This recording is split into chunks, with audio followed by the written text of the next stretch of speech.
is hard to overstate what a big deal the lean startup movement has been in Silicon Valley. Now, Eric Ries, my guest today, is the initiator, I guess you would say, the leader of that movement. It's hard to give you a sense of when that book came out. I think it was 2011. What an impact it made and continues to make today. And if you've never been to one of the events, the lean startup conferences or any of the talks that Eric gives to thousands of people, it's incredible. It's like going to a rock concert. And, in Silicon Valley, there's a million venture capitalists, maybe not all good ones, but a million. And there's a million founders, and they're probably all good, actually, because it's pretty damn hard to start a company. But in terms of pure thought leaders, there's not a lot. And I mean pure thought leaders, not here's my hot take on the market or, it's really hard to raise a venture fund these days, thought leaders. I mean people who really have an idea that animates a lot of people. There aren't a lot of those in Silicon Valley. Maybe Jim Collins before that with Good to Great. So it's really had a pretty big impact on Silicon Valley. And Eric's the guy who started it. The ideas were, as with anything, came from all kinds of places, from Japan, from Steve Blank's thought. But Eric articulated it and he crystallized it and became a movement. One of the interesting things about the lean startup movement is as ubiquitous as it is in Silicon Valley, it's also fairly often misunderstood in fairly interesting ways. I make the joke with Eric, which I'm sure he's heard 1,000 times. Well, if you know how to make a perfect company and you iterate, and why aren't you running a $1 trillion company? And he has, in this podcast, a very good answer for that and explains a lot of what people get wrong about the lean startup movement. And in this episode, he talks about how the lean startup is going to function in an accelerated AI environment, what he thinks about AI, and, the answer to my joke. In any case, if you're the type of person who likes to listen to one good podcast instead of 10,000 podcasts, this is one good podcast. Eric Ries is fantastic. My guest today. Welcome back.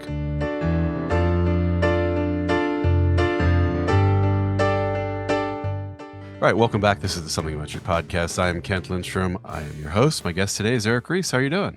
I'm doing good. Thanks for having me on. Thank you so much for doing this. You are, you're kind of like my Nelson Mandela. The Nelson Mandela effect. Do you know what that is? No. It's an effect where like everybody collectively people remember that he died in prison in the 1980s. Oh, right. Even though not. It never happened. He died fine in 2013. Yeah, many years later. Yeah. I told a bunch of people I'm having Eric on the podcast. This is great. They're like, "Oh, you've had him on before."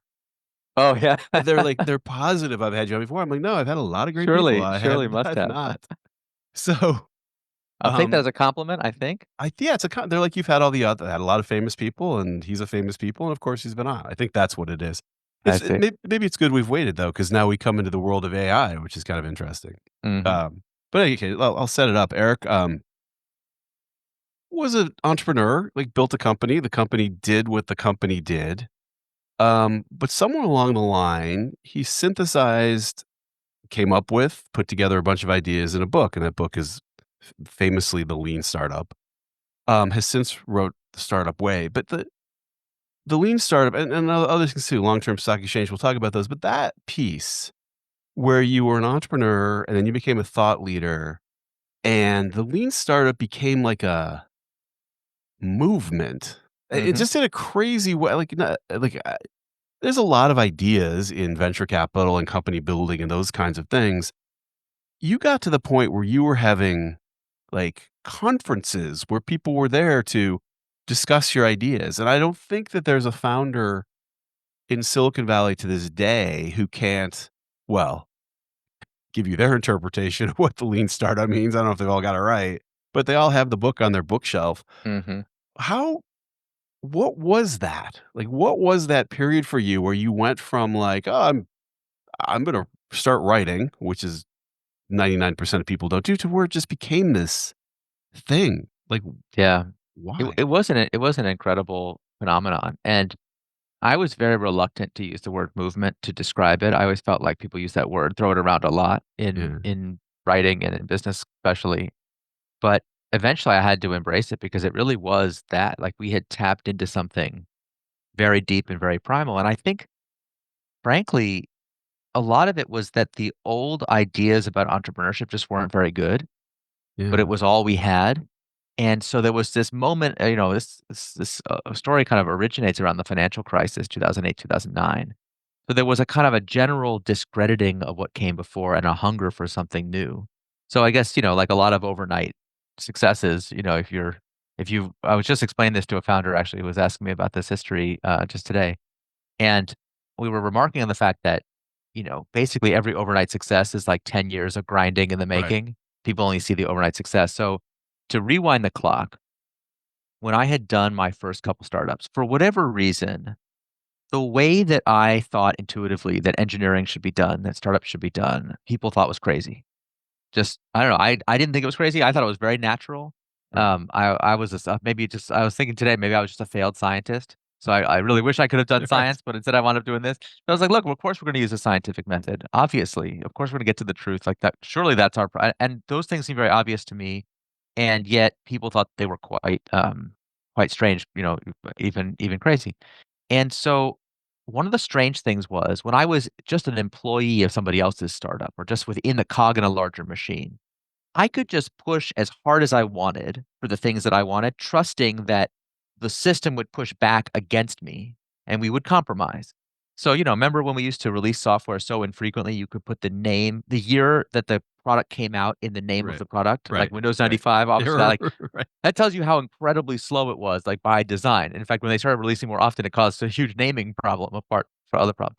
So I could just say, yeah, I want to release faster. And people releasing once a year. It doesn't really matter if I said we should release once a day, once a month, whatever, once a week. Maybe we compromise it once every 9 months or something, and I would count that as a victory. Well, as soon as I was in charge, like when I starting my own companies and telling people we were going to do this different way, I'd say we have to release more frequently. And they'd be like, okay, boss, how often? And I'd be like, as frequently as possible. And they're like, you mean every minute? Every day, every month. And I was like, I didn't know. I was like, oh, I've actually never had to think about this. It was like you've been pushing against a wall for so long, the Right. wall is removed, you fall over. So I spent a lot of time trying to figure out the answers to what I consider to be the most basic questions in entrepreneurship. Like, how often should you release? When should you release the first product? When do you listen to customers and when do you ignore them? Like, to me, this is just like basic questions I want to know the answer to, and nobody could answer those questions for me. I would Right. go and ask all these fancy people, mentors, be like, "What should I do?" And they would always tell me, "Well, Steve Jobs did it that way once in 1989." Right. I'd be like, "Well, but I'm not Steve Jobs, so is that relevant for me?" Mm. It's this. People would tell me these kind of famous stories, but I was like, "But what's the theory? Help me understand." Anyway, the funniest thing happened to me was these ideas really worked. Like, I didn't even really understand how strong they were Right. until we got a chance to really put them into practice, and I could see with my own eyes the incredible productivity they enabled. And yet the people doing it who worked for me could not understand why they worked. So it's like, if you've learned your whole life you need to do something, Right. and then I show you that you don't need to do it, you do it a different way, it's actually very disconcerting. And people actually had a really hard time believing that they're believing the evidence of their own eyes. Who are you gonna believe, me or your lying eyes? Like, Yeah. Yeah. these ideas, these ideologies that are embedded in our thinking are so strong, it's hard to see the evidence even when it's right in front of you. So I spent just year after year grinding, trying to find a way to explain to people why does this work. And I read every business book you can imagine, every book on management, engineering. I studied Toyota Production System. That's why it's called why it's called lean startup this day because of lean manufacturing. Ask me about Tai Chi. Oh no, we could do the whole podcast about him. Right. And eventually I stumbled upon this set of concepts, which I started calling lean startup. And I didn't want anything more than just for the people who worked for me to be able to do what I was asking them to do and understand why. That was really as far as I had thought ahead. Yeah. And what I didn't understand at the time was that I was on a career track. So we don't even normally talk about entrepreneurship as a career. Maybe it's more common now, but certainly when I was coming up, that was no one ever used that language. So I didn't know what was gonna happen next, although it was very predictable. I left that company. I was thinking about what should I do next, and all these VCs started calling me. Mm. "Hey, could we get to know you? Hey, would you be an entrepreneur in residence? And more importantly, hey, would you meet with such and such portfolio company of mine and give them some advice?" Sure. And I had the weirdest thing kept happening to me. I would go to these meetings. I would sit down and they would say, "Okay, well, hot shot. What's your idea? And I would tell them these stories. Well, here's how we did things. We used to release software 50 times a day on average. Batch size was smaller. We would do all this stuff, our proto lean startup stuff. And people would absolutely lose it and start yelling at me. That's not true. That can't possibly work. You're lying. This insane. It's just like, and eventually I would have to be like, listen, sorry, you called me. Right. I'm doing you a favor. I don't work for you. You don't get to yell at me. Like, what's going on? I was actually ejected from conference rooms. Wow. People were so unhappy about this. And I had the brilliant idea that I should write some of these stories down. I was so embarrassed about it, by the way, that I did it anonymously. The blog was called Startup Lessons Learned. It didn't say by anybody. Passive voice. The lessons had been Yeah. learned. Yeah. And I just put them out there, not for anyone to read, but just so when somebody asked me for a meeting, I'd say, listen, why don't you read this first? If this strikes you as moronic, then we don't need to have the meeting. You can save me the embarrassment of Boy, getting yelled at. those were the days. Today VC thinks of like, two ideas in three sentences. It's like, okay, branded, That's right. trademarked. Yeah, just to give you a sense of how rare it was for startup people to be writing at that time. First of all, every VC I asked for career advice told me not to do this. It would be a career ender. Secondly, within a month of me writing these essays, 3 of the most prominent startup bloggers in the universe reached out to me directly to find out who I was because they had seen the traffic I was generating to them in their referrer logs of Wow. their weblog. Yeah. Okay, that's how low traffic it was that a new person shows up on the scene and sends you 5 clicks. People noticed and wanted Right. to know who is this new guy on the block. Like that's how different the information sphere was at the time. It was not like it is today. No TikTok, it was very different. Right. So yeah, then it just blew up. Like I said, the overnight success years in the making. I Right. remember at the old Web 2.0 Expo, if you remember that. Yeah. I got invited to do a talk. Sure. I'd never given a talk like that before, but I took it really seriously. I had a customer advisory board for my talk, and I really worked hard at the slide. I really worked at it hard. And I promoted it heavily on the blog, and I was really focused on making sure if I'm going to do a talk, I want it to be really good. I want people to be there. I didn't realize this, but at the time, I was like treating it like a startup. Right. That's the only hammer I had. So every nail, every problem looked like a nail. Right. And I showed up, and the room was totally packed, like to bursting. And I I didn't understand this at the time, but the way the expo worked in those days, they would have like it was tracked. So there'd be like 6 or 8 talks going on simultaneously in equally sized rooms. And everyone else, I found out later, everyone else who was in that time slot like hates my guts. Right. Because I didn't realize the whole conference is here for some reason. Right. That was normal. That was the first time I did a big talk like that. I didn't know it was unusual. I come and I give my talk, and lucky for me, talks weren't recorded in those days. So lucky for me, there was somebody in the room who had a first gen iPhone, voice memo on record. Wow. So there was a samizdat illicit recording bootleg of me giving that talk circulating around the valley for months afterwards. It led You're, to all kinds of stuff. Anyway, you're it like the was Grateful really Dead. it was a crazy time. It was a totally crazy thing, Yeah. and just people were really, really excited about it. And yeah, we started to, we did conferences and we did all this stuff. I remember I was traveling around the world talking about it, and Charles Hudson, who's now a VC Yeah. at Precursor, I remember he sat me down one day and he said, "Listen, instead of you traveling all over the world to give these talks, would it be more convenient if people came to you?" And I was like, "Yeah, but how does one go about that?" He's like, "I'll do it for you. No problem." It's just like I was like everything was like that. The right person would show up to help make the thing happen. People started to create lean startup meetup groups in cities all over the world. Right. It was just a very, very intense thing. And then here's the craziest part of the story to me. I was gearing up this whole time to meet our enemies on the field of battle. Like if you went to those early conferences, if you go check pictures of them and stuff like that, it's like a religious revival energy. People are very pumped, and we are rallying the troops for Right. battle. And like I'm like the enemies, the advocates of stage gate development, waterfall development are going to meet us out on the field of battle for which we will vanquish them, and we'll be ready for that. Right. And that doesn't happen. That's not real. Nobody ever came out onto the field. We just won by default. Right. These ideas went from radical, new, crazy things to the conventional wisdom, Right. kind of without going through any there was no ceremony. It just kind of happened. And actually, a lot of people who were part of the very early adopter phase of the ideas were disappointed because it wasn't cool anymore. They were like the Right. edgy hipster in Brooklyn Right. who's like, that band is too popular. I can't listen to them anymore. Yeah. It was a fascinating experience. The psychology of it, just to be at the center of that maelstrom, it was a crazy and wonderful experience. Well, and it goes much further than that too. You then like corporations take it up, right? As I Oh, understand it, yeah, you advise, you absolutely. hop on whatever plane, you go, and the top level executives are dragged into a conference room and taking notes, like of the biggest companies that people kind of can't imagine. I don't know if it's Boeing or whatever it is, but companies of that scale, what they could possibly be doing with you. But as I understand it, there becomes a pretty big demand for you to go talk to people like that. Yeah, I reinvented myself for a time as a corporate consultant. I was a one-man band, I just did it on my own. I wasn't trying to build a consulting company, although now we have more infrastructure and there's a whole lean startup company, and for the people who want that, they can get that training. Right. But to me, I was just intellectually curious. Like, from the earliest days of giving these talks, people would come up to me after the talk, and I remember this really well. Like, it happened multiple times. I'm pretty slow on the uptake, so it took me a little while to realize what was going on.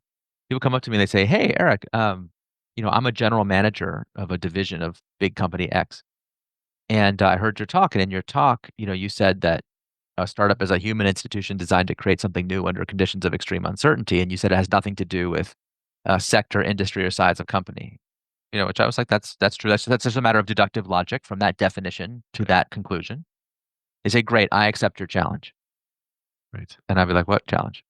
What are you talking about?" They'd be like, "Well, you said this can work for me, so Right. I wanna do it." And the first couple times it's happened to me, I just said, "Well, good luck to you."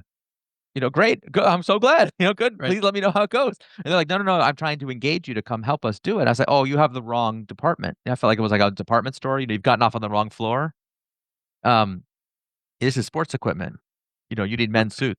Right. I can't help you. I don't know anything about corporate politics. I don't know anything about corporate budgeting. I don't know. And they looked at me like with such pity in their face. I was like, "Did you not hear me? I told you I'm a general manager of a division of a large company. I eat corporate politics for breakfast. Yeah. That's not the problem." And I remember the first time I actually had to I was a little slow. I finally had the wherewithal to be like, "Oh, well, what is the problem?" I got curious. I was like, "Oh," and they gave me the whole story about, this happens in corporations all the time where they get the authority to do some innovation, but then it's like, "Okay, now I'm here with my team. What do we do every day? Like, what do we actually do mechanically to do an innovation? Like, how do you do it?" Anyway, I found that endlessly fascinating to go see entrepreneurship in different contexts, different domains out of Silicon Valley. I traveled the world. I got to see different startup ecosystems, but I also got to work on like deep sea oil drilling and cures for cancer and Yeah. military industrial complex and defense agencies and governments. And it was really fascinating because there is this brotherhood and sisterhood of entrepreneurs. No Right. matter what, no matter what industry, no matter what country, Yeah. we're a tribe, and when you meet somebody who's in the Yeah. tribe, like, you know it. It was actually really fun to be like, "Oh, I wasn't expecting to meet you here And in the was there bowels of the right. finance department of this massive company, but here you are. Okay, Right. let me help." And was there a point where you realized like, "Oh, I'm not building another," I mean, maybe my own consulting startup, but I'm not building another little, you know, startup to do whatever. I'm a thing. Like I'm a, there's venture capitalists in Silicon Valley, there's entrepreneurs. A pure thought leader is a little more rare, very rare. Was there a point where you realized like, "Hey, that's what I'm going to be, like that guy." I always thought the term thought leader was so stupid. It's like only only in business can we have the word thought leader. Well, I It's had like, guru okay. before that, and that wasn't What any good. what's funny because I'm of the Peter Drucker school. Peter said that people, call him a guru because they can't spell charlatan. That's good. But yeah, but listen, I love ideas, so I didn't mind it. Like, to me, a startup, I always thought like a startup was like a beautiful way to embody an idea, Yeah, and so the fact that it also makes money to me was always a bit of a curiosity. Like, to interesting. me, it's not any more interesting to me that a startup makes money than that like a human body requires oxygen. Yeah, You definitely don't want to run out of oxygen, but right. you wouldn't say like having as much oxygen as possible is the best way to live. So that's how I always felt that way. So I didn't. And I would advise I've been built a lot of help people build all kinds of venture firms. I've been LPs in firms. I've done a lot of stuff in the venture ecosystem, basically like all the kinds of things you can do. Yeah, But I think my weakness from a venture perspective is I don't care about getting a good deal. So right. someone comes to me and pitches me a startup. I like every startup I meet. People are always so surprised by this. I say yes to a lot of things because Yeah, I love startups. I love the fact that people are taking the swing, even if it seems like a terrible idea. yeah. Maybe I can help. And so, yeah, it is I do feel a little bit of an outsider, even though I live in Silicon Valley and I breathe the culture, I know all the people, and I've been around it for a long time. Yeah. I do approach it in this different way, and I consider it an honor if people Yeah. find the ideas that I've promulgated independently useful, Right. then I consider that to be an honor. I like that. Whether I make any money from it or not is kind of a secondary question. Yeah, I think that's right. I think if you once you realize how ridiculous it is to start a company and how hard it is, even when we see something that's you would say this is pretty silly, this person should, this is never going to work. You really got to kind of just step back and say, boy, God bless you for trying, because anything is, stepping away and trying to create something from nothing is just a soul crushing. Well, as I tell people, you shouldn't do it. Right. And the people come back and say, well, I'm going to do it anyway. You're like, okay, well, then you should do it. But Right, right, right, exactly, yeah. if you're asking me to tell I you to do it, definitely like, feel like if I had really understood how hard it was gonna be, I probably wouldn't have gotten into it as a as a job in the first place. yeah, So I do think that, ignorance is bliss to some degree, but again, I think now we're at a stage now we can start to cultivate entrepreneurship as a career discipline, and we can actually, like yeah, what people don't appreciate is that although it is hard, and it's one of these video it's like you play a video game where, the boss of level 1 is just the Goomba in level 2, yeah, and it just gets exponentially harder every time. And that like, it is kind of like that. Like, your reward for surviving a phase is just to go to a new phase that's even harder. yeah, So but you can actually what my belief now is you can cultivate and train that muscle to learn to like it in the same way that elite athletes start to enjoy the burn yeah, of training. Um, you can kinda get to that level with entrepreneurship. So I do think that we could be doing things to make it more accessible to more people, right, if we help people kind of go in with eyes open and understand that the difficulty is intrinsic, but that doesn't mean you have to suffer. yeah, And the second thing is one of the things that has been a big surprise to me in my career, I didn't understand this in the early days, is that in a lot of ways, if you're willing to make the upfront investment to do things the hard way, you make other things easier. So I call the principle harder is easier.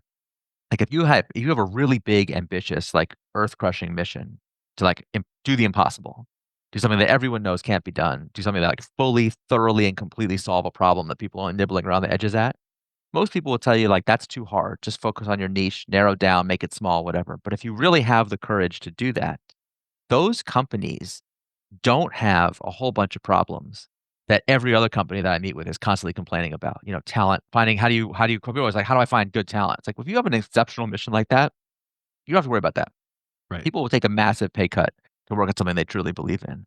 yeah, If you treat people right, you build a reputation for integrity. Like, you don't have communication problems. You don't raising money is a totally different experience for the companies that are thinking big versus the ones that are thinking small. So, I think that's also a really interesting, kind of unexpected part of entrepreneurship is that if we teach people to embrace the difficulty, we can actually make the problem easier. yeah. And so why isn't every company in the world now a rocket ship? Every entrepreneur endeavor should theoretically now be you put up 5 landing pages on the weekend. If it doesn't work, you don't do it, so that company never exists, and the company that does exist just iterates its way to infinitely quick growth. Like, what are people getting wrong?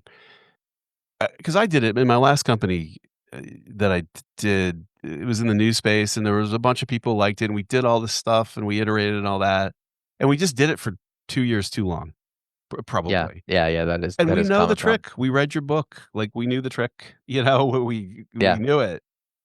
Like, what Yeah, do well, so let's people break yeah, do? that's a great I like that question a lot, and let's break it down. So first thing is, you remember when Chris Moneymaker won the World Series of Poker? Yeah, Familiar with that? Okay. yeah, yeah, So, I've now heard that the story is kind of in dispute now whether he really was a total amateur at the time he won it, but definitely the story goes, random person with the perfect name, Chris Moneymaker, wins this thing, gets tons and tons of people to go into poker. And all these professional players since that time, who are exceptionally gifted poker players, have not won the World Series of Poker. And you could look at that and say, "But hold on, they've got all these they have the analytics. We know about pot odds. We know about all this, all this quantitative strategies and all this thing. And in fact, they can make tons and tons and tons of money playing poker. How come none of them have won the World Series of Poker? Because at the end of the day, poker's a probabilities game. So having a slight edge in the long run is super valuable.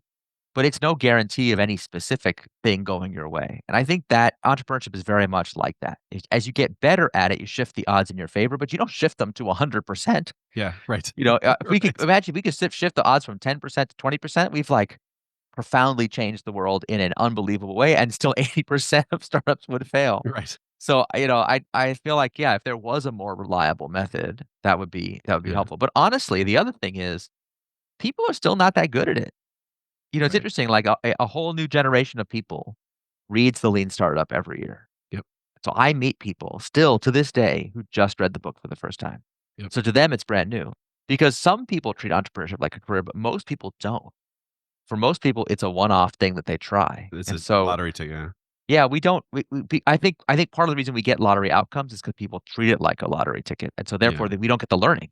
yeah. This is like a skill you perfect over time, and the people that are good at it are really good at it. But a lot of people just dabble, don't get instantly rich, and then say, "Oh, the method doesn't work," as if I had promised them easy riches. Like, Yeah, I do try not to. right. I find it hard to convey to people that there's a thing, and so certainly there's a survivorship bias, where you think that like you start a company and you think your odds of succeeding are like 50-50. Like I'll probably fifty Oh, fifty. I'll yeah, be yeah, I'll that's be be Mark completely Zuckerberg or delusional, something. yeah. And there's a thing in Silicon Valley, but Mark Zuckerberg is a great example of it, where stories you don't really know what happened, and the stories get retold. First of all, a lot more shady stuff maybe happens early on than you really knew, Sad. and the line is described as being a lot straighter than it really was, right? Like, Mark Zuckerberg wasn't Mark Zuckerberg when he started. He became amazing, and the thing's amazing, but he was, if you interviewed him at the time, he wasn't, didn't have Well, he there's was actually there is an interview of him. I gotta find the link to it. I don't remember where it is now, but there's an incredible one of like there's an incredible interview with Mark Zuckerberg on his couch at Stanford when Yes, they've and just come to Palo Alto for the first time. drinking out of a red Solo cup. Yeah, he's totally like, Yeah, yeah. and he's being asked to describe the vision of Facebook, and it's like it's so bad. Yeah.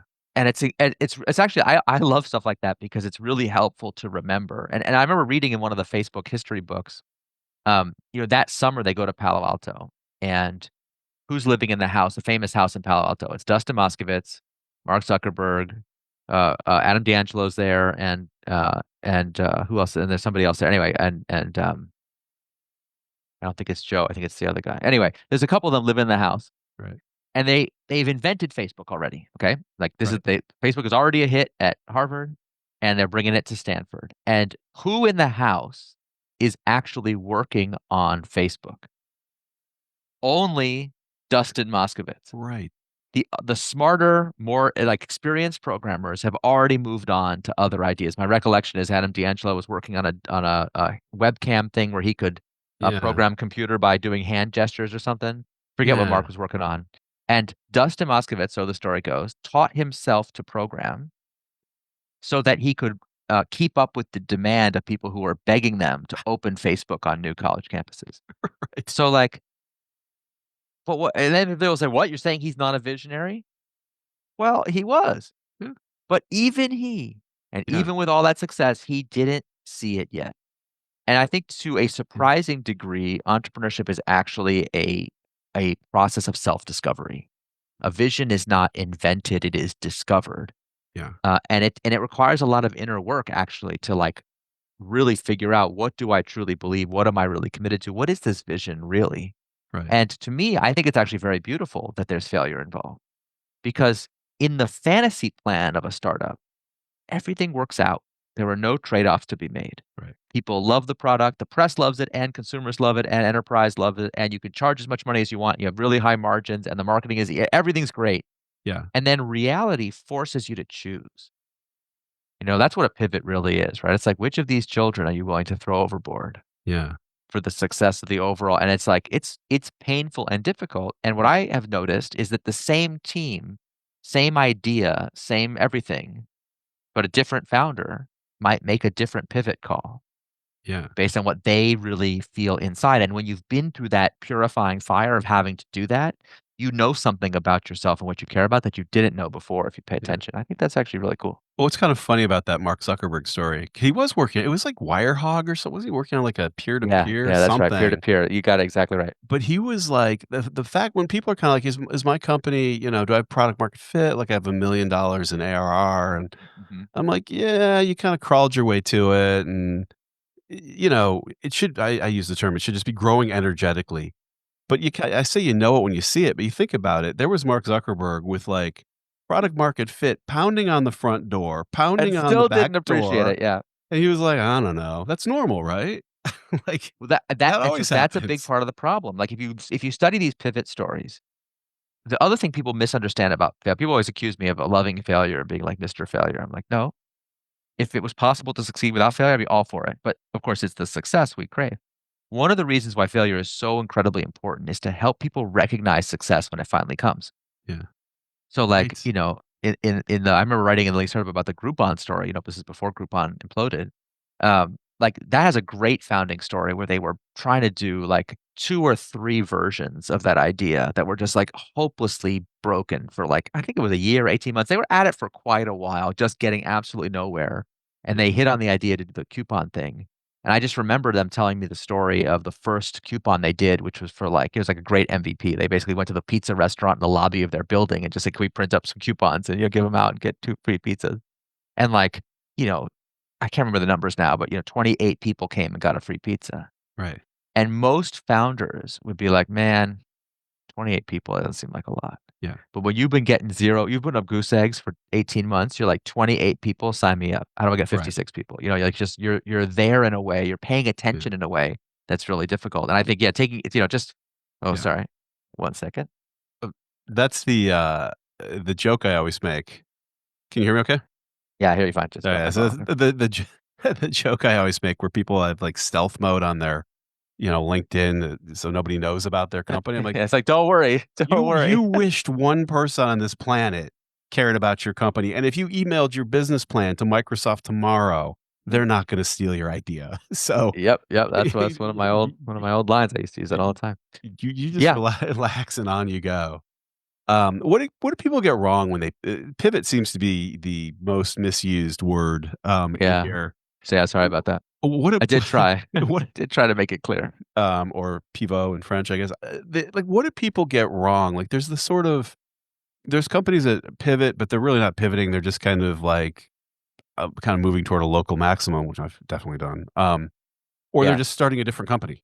Like, they're just, You doing a said it different exactly right. It's thing. like the Scylla and Charybdis of this is Yeah, wow. either you're just churning around, churning, churning, churning, local maximum, or you're like we called it pivot by because I wanted to have the metaphor from basketball: 1 foot planted, 1 foot moving. If you move both feet at the same time, you travel. Right. So that's where it comes from. Now, what's interesting to me about it is so the definition of a pivot, just for your listeners, just in case anyone doesn't remember, is a change in strategy without a change in vision. So vision is in the people sometimes say like pivot means no vision. So you literally cannot pivot if you have no vision. It's not possible. And people get the same thing wrong about minimum viable product. It's like, oh, Eric just thinks it's just he's advocating for just doing small incremental things. But it's like, no, you don't. You have it backwards.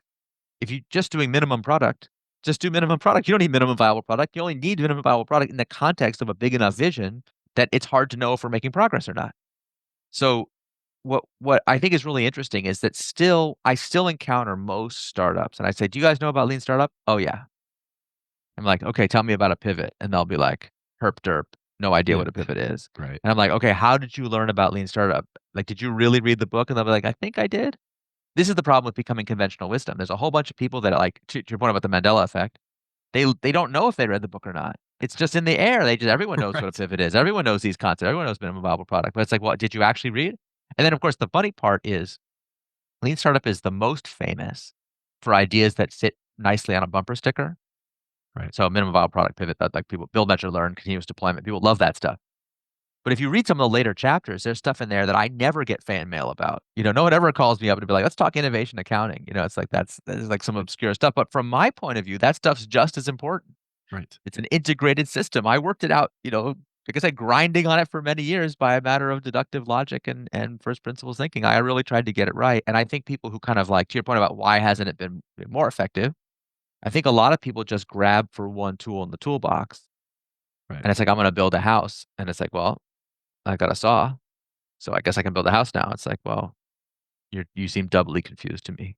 There's Right. other tools in the box, but also, do you know how to use these tools? What are you even Yeah. trying to accomplish? Do you have a blueprint? What are you doing? Yeah. So yeah, it's been, I do my best. Like as an author, what's strange is you put an idea out into the world and then you don't control it or own it anymore. Right. It takes on a life of its own. And I constantly am thinking to myself, could I have done a better job? Could I have explained it better? Like, what was in my control and what wasn't at the end of the day?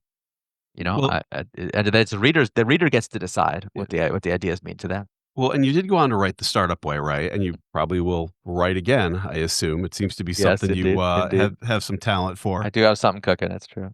Yeah, that's pretty exciting. So, what have you, now that you've got, you've ridden that wave up, you've observed Silicon Valley now since 2008 from that perch or whatever, to whenever the book Mhm. was a big hit. What have you observed? Like, how has it changed? Silicon Valley changed? I mean, the outcomes have become kind of bigger than they used to be. $1 trillion companies do exist in the world when they didn't, Yeah, and everything's bigger. It's very predictable. Um, Silicon Valley is a cyclical business. There's a certain things that happen on the way up, and then there's certain things that happen on the way down. So for example, I wish I was more interested in investing because I feel like I could call the top Mhm. of these things as soon as someone writes the article about how you don't need lean startup anymore, and such company that raised all this money is the proof. Yeah, Like yeah. every couple of years, someone writes that article, and I was like, I should just short the whole thing. I start shorting stocks as soon as I see that article. I'm always called Right, for comment on that kind of stuff. So yeah, like we go through these cycles, and that's just because of the nature of entrepreneurship. There's a lot of turnover. right. So we mint new people, and the new people do not have the history. So to them, it's brand new. So it's like it's very interesting. I remember that feeling of being new, and all these grizzled startup veterans being like, "Oh, kid, you don't understand. That's Yeah, not an original thought, whatever." And now I'm like, "Oh, I understand why they did that." I found that so annoying, but like, "Oh, I see it now." Like there are these types, there are these recurring patterns. yeah, What I find frustrating about it, and again, this is maybe my perch as as the ideas person, is that as an industry, there's not as much self-reflection and, like, a desire to learn from our mistakes as I think there should be, and I think that is actually a business model error in the way that the industry is constructed. That basically, like, when we F up pretty bad, the most important people in the ecosystem make plenty of money, right. and so we've actually, like, we have in a certain way severed the connection between, like, the ability to make money and actually creating true profit creating ventures. Yeah, And I think that's a little bit dangerous. So yeah, so certainly one of the many things I try to figure out is like how could we reform? Like that's something that our society needs yeah, more even than just Silicon Valley needs. We need an economy where the elite people are like really yoked to the I feel a sense of personal investment and incentive in the long-term prosperity of the nation yeah, and its body politic and its civic institutions. yeah. And when you break that connection, as we've done with a bunch of policy choices, and we could get into the history of it, I Mhm. think it's quite dangerous, and you just look out the window, Yeah. you can see the consequences Well, playing out every day now. and you've become more thoughtful over time about the founders themselves. It seems like that you've thought about who they are and sort of maybe mental health experiences that they're having that Oh, you certainly, you yeah. that you might not have just being a highly paid person working at Google, for example. That has Um, its own mental health challenges, yeah. yeah, of course. Is it Well, that it's yeah. lonely or is it what's the Well, so there's a lot. That's a really complicated question yeah, because there's a lot of psychology going on here. Starting with the fact that people, a lot of people get into entrepreneurship running away from some demon, some inner demon. yeah, But I do think we are doing founders a tremendous disservice in the way things are structured.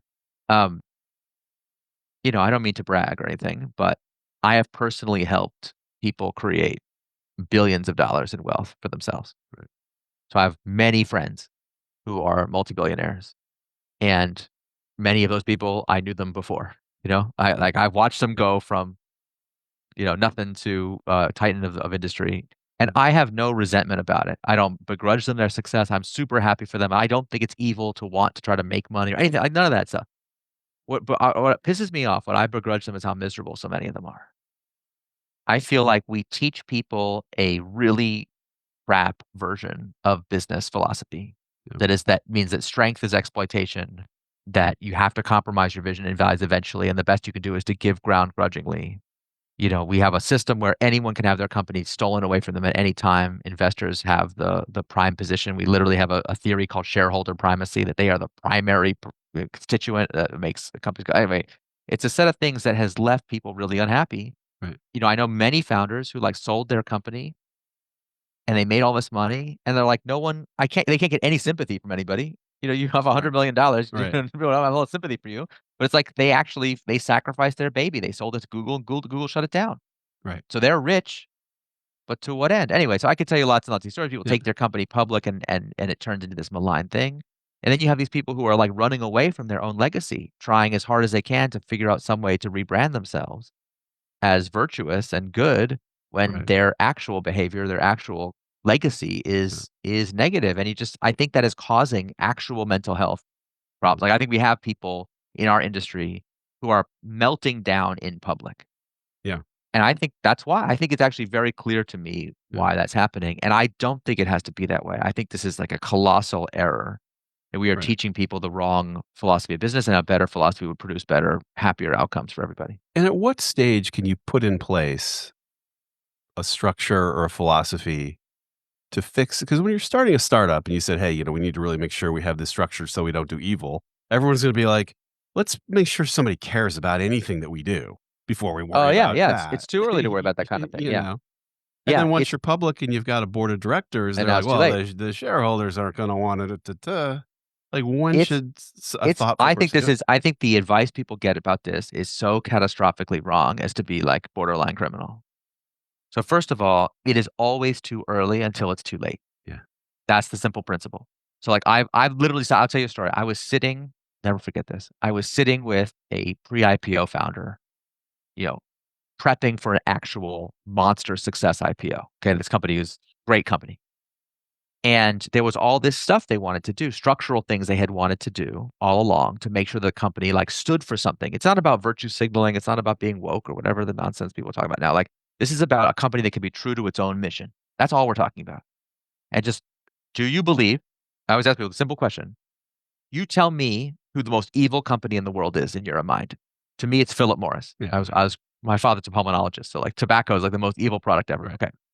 If Philip Morris comes to you and says, "Hi, I would like to buy your company for $1 more per share than it's worth," yes or no? Every founder I've ever met in my life, I've ever given this hypothetical to, is like, obviously no. Yeah. Sometimes they'll be like, "Well, what are they going to use it for?" Oh yeah, to sell Right. cigarettes to children. Right. Okay, no, definitely not over my dead body. It's like, oh, funny you should mention that. Let's That, go pull your charter from the state of Delaware. Oh, I have it right here. Look what it says.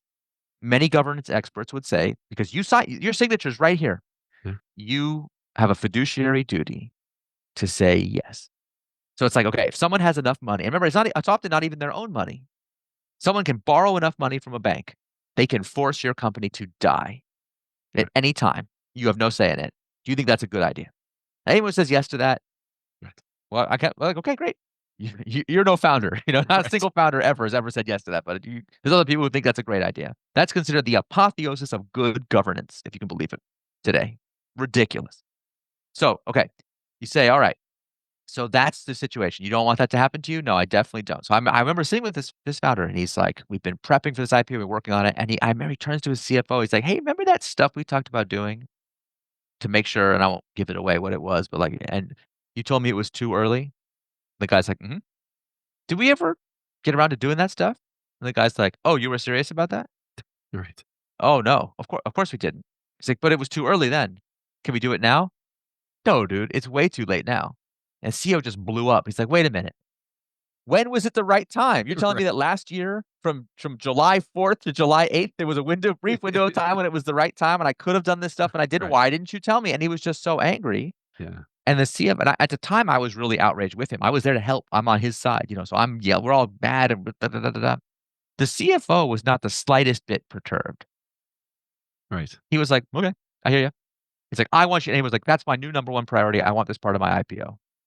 And he leaves the room. He storms out of the room, and I'm just sitting there. I'm in the room still. He's left, Right. and everyone in the room starts laughing. Uh-huh. They were laughing at him. That's funny. And one of the guys like, "Well, great. I'll add that to my list of number one priorities."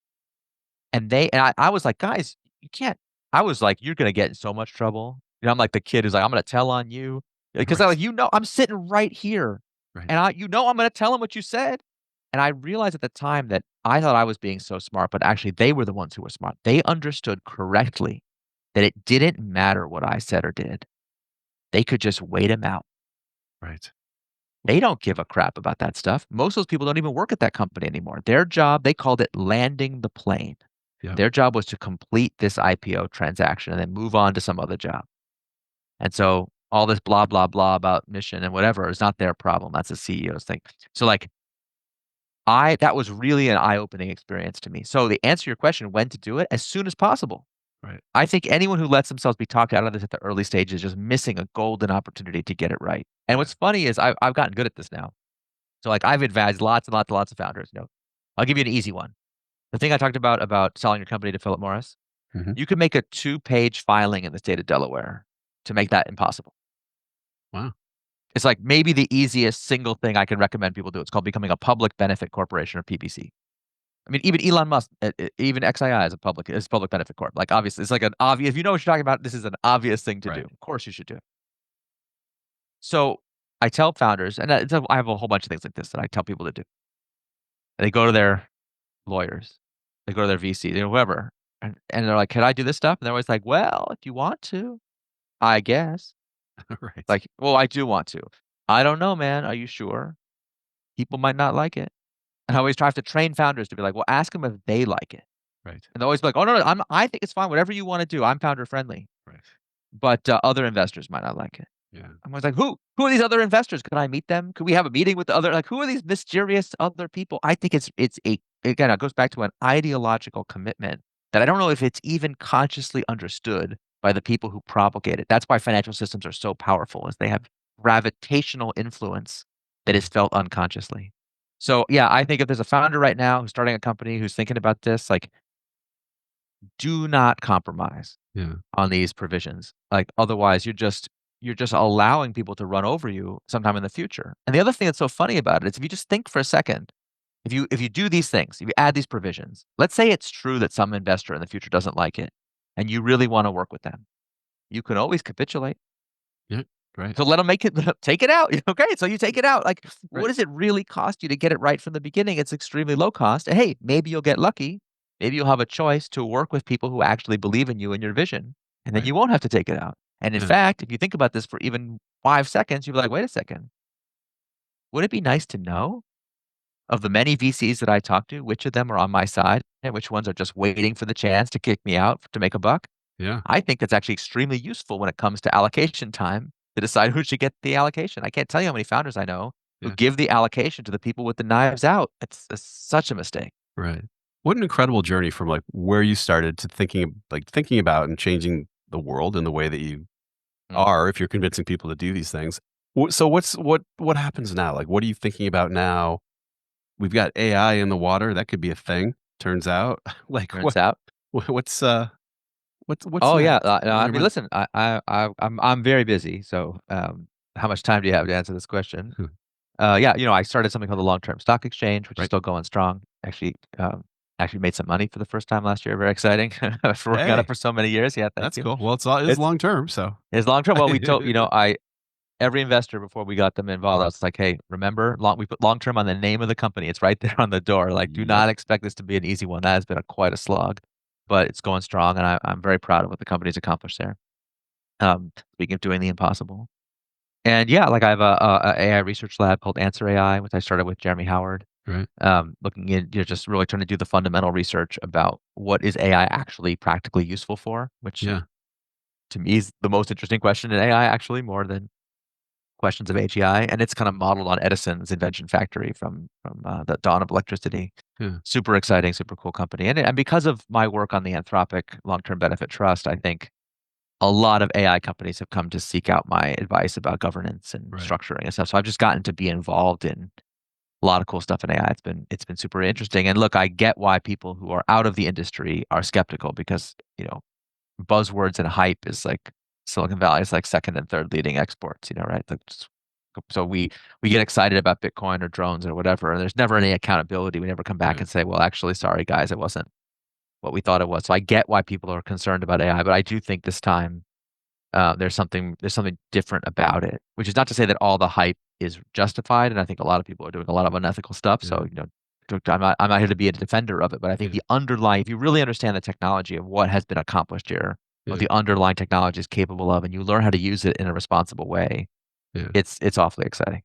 I've had a bunch of different AI folks on this podcast, and I asked them.